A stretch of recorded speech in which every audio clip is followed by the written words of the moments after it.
કેમ છો બધા? આઈ હોપ તમે બધા મજામાં હશો. અત્યારે મેંગોની સિઝન ચાલી રહી છે, તો મેંગોમાંથી આજે આપણે કઈ ડીશ બનાવીએ. તો ચાલો આજે હું તમારી સાથે શેર કરીશ મેંગો બરફીની રેસીપી. પાકેલી કેરી લીધી છે, તો આપણે એની છાલ પાડી એના કટકા કરી લઈશું. તો અહીંયા આ રીતે મેં નાના પીસ કરી લીધા છે કેરીના. હવે આપણે એની પ્યુરી બનાવી લઈશું.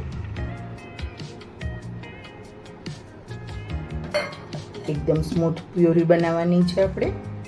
અહીંયા મેં એક પેન લઈ લીધેલું છે, એની અંદર આપણે 1 ટેબલ સ્પૂન ઘી લઈ લઈશું.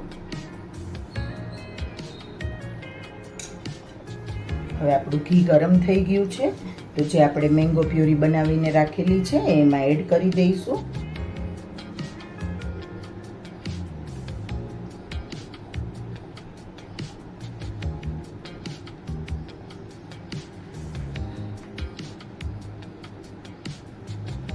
મેં અહીંયા 2 કેરીની પ્યુરી બનાવેલી છે. ગેસની ફ્લેમને આપણે અહીંયા મીડિયમ રાખવાની છે અને એને સતત ચલાવતા રહીશું. 1 મિનિટ જેવું થઈ ગયું છે, તો હવે અહીંયા હું ચોથા ભાગનું આપણે પ્યુરી લીધી છે એના ચોથા ભાગનું દૂધ એડ કરી રહી છું. જેટલી તમે પ્યુરી લ્યો એનાથી ચોથા ભાગનું, એટલે મેં અહીંયા 3 થી 4 ટેબલ સ્પૂન જેટલું મિલ્ક એડ કરેલું છે. હવે આપણે કેસરવાળું દૂધ એડ કરી દઈશું. મેં અહીંયા 10 મિનિટ પહેલાં કેસર આમાં પલાળીને રાખેલું હતું દૂધમાં, તો એને પણ આપણે એમાં સારી રીતે મિક્સ કરી દઈશું. એ ઓપ્શનલ છે, તમારે ન નાખવું હોય તો તમે કેસર સ્કીપ કરી શકો છો.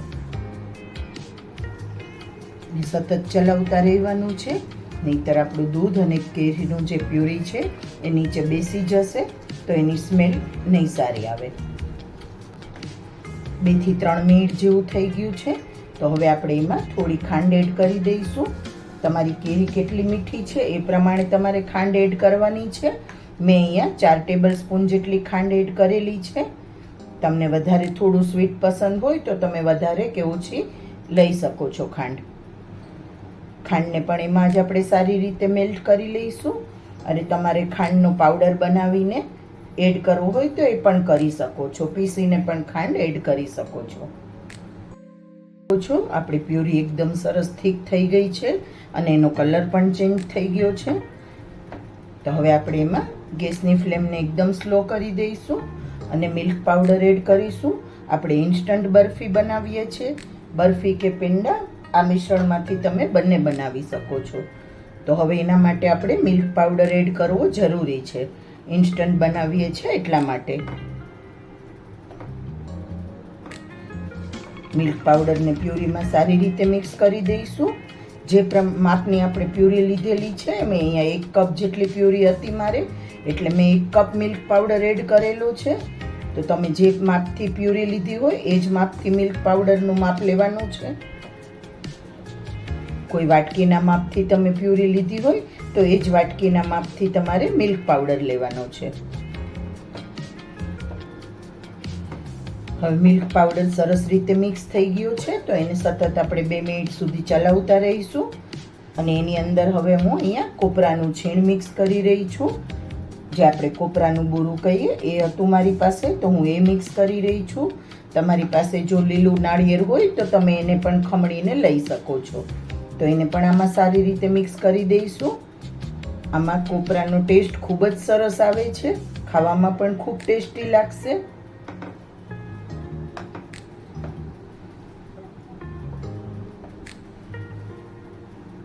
એને પણ સારી રીતે મિક્સ કરી દઈશું.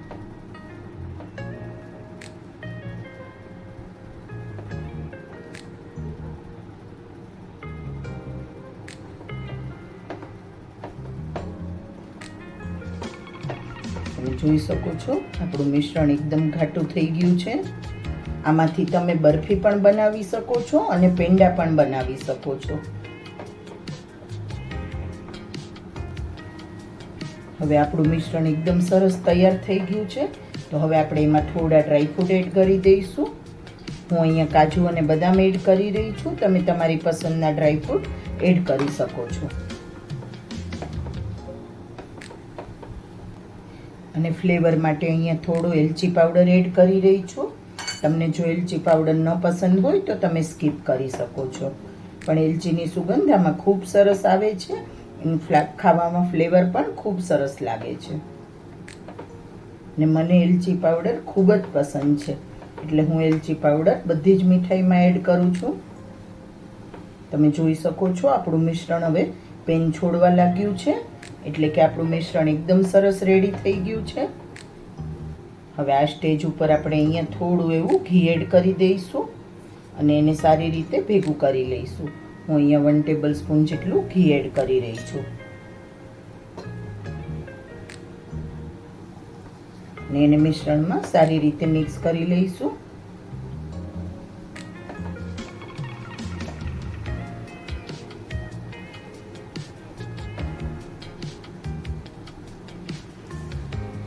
ઘી એડ કરવાથી તમે જોઈ શકો છો ફ્રેન્ડ, આપણું મિશ્રણ એકદમ સરસ શાઇન કરવા લાગેલું છે, ચમકવા લાગેલું છે. તો હવે આપણે એને એક પ્લેટમાં કાઢી લઈશું.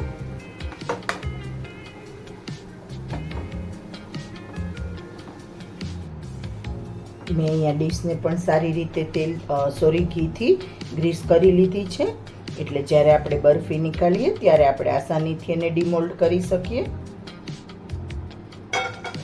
હવે ડીશમાં એને સારી રીતે આપણે પાથરી લઈશું મિશ્રણને. તમે કોઈ મોટી થાળીમાં કે તમારી પાસે કોઈ એ રીતનું ટીન હોય તો એમાં પણ પાથરી શકો છો.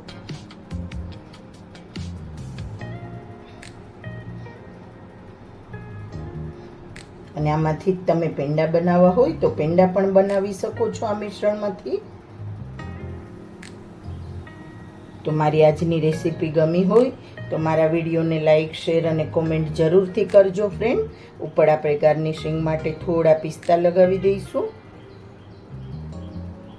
અને તમે પણ મેંગોની સિઝન પૂરી થાય એકવાર આ રેસીપી જરૂરથી ટ્રાય કરજો ફ્રેન્ડ. તો હવે આપણે પિસ્તાને પણ થોડા આ રીતે દબાવીને પ્રેસ કરીને અંદર બરફીમાં એડ થઈ જાય એ રીતે દબાવશું. વધારે વજન નથી દેવાનો.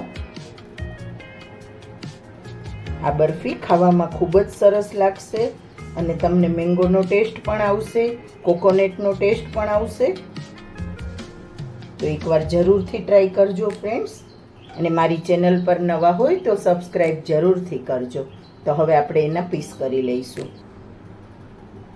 એના સ્ક્વેર પીસ કે પછી તમને કાજુ કતરીના શેપમાં પસંદ હોય તો એ પીસ પણ કરી શકો છો. અને આને સેટ કરવા માટે આપણે થોડીવાર ફ્રીજમાં રાખી દઈશું. તમે ગરમા ગરમ પણ ખાઈ શકો છો, ગરમ પણ સરસ લાગશે અને ઠંડી પણ ખૂબ સરસ લાગશે. મારા બાળકોને ઠંડુ બધું પસંદ આવે છે આ રીતની સ્વીટ, એટલે હું ફ્રીજમાં રાખી અને સેટ કરી લઈશ.